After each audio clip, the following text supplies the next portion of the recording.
A recent auction in the United Kingdom caused a huge uproar, specifically in India, when a 19th century human skull from Nagaland was put up for sale.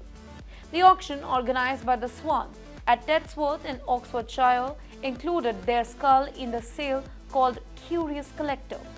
Many people, including from the Nagaland, was upset by this auction and protested strongly, leading to the auction house to withdraw the skull just before the bidding started on October 9th. Now, the auction featured more than 20 items, many of which were human remains from the different parts of the world, including Papua New Guinea, the Solomon Islands, and various African countries. The Nagaland skull was part of this collection and was expected to sell between £2,100 to £4,000. The skull was originally owned by Francois Coppens, a Belgian architect from the 19th century, and was described as something that would interest people who study tribal cultures. But here's the question: why are people angry? Now, the sale of Naga skulls sparked outrage among many people who saw it as deeply disrespectful to the Naga community and indigenous people in general. For Nagas, the remains of their ancestors are sacred, and selling them like an object in an auction was seen as a huge disrespect of their colonial violence. Now, if we talk about the earlier time, specifically during the British rule, the Naga people were unfairly labelled as headhunters. Now, this has caused a lot of harm to their identity, and the sale of the skull brought back that painful memory of that period of time.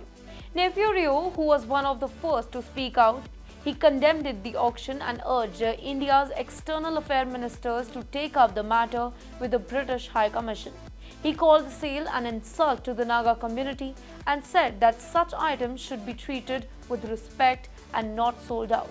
Now, the Forum of Naga Reconciliation, a group of church leaders and community members, also protested the sale. They said that it was wrong to treat human remains as collectible items. They also called for all the Naga remains that were stored in other countries like UK to be returned back to Nagaland where they belong. Now, let me tell you, this isn't the very first time the Naga community has had to fight for the return of their ancestors' remains.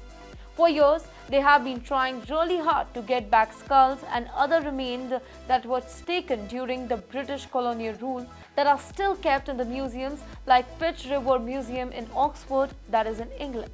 The museum holds around 6,500 Naga architecture, including human remains.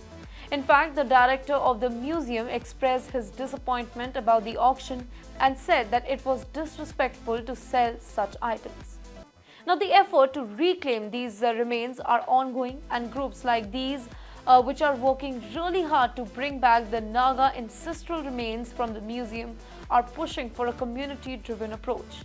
The Naga people believe that repatriation or returning these remains to their rightful place is really necessary for healing and closure. It's important that the community come together to decide how to handle the remains and put them to rest.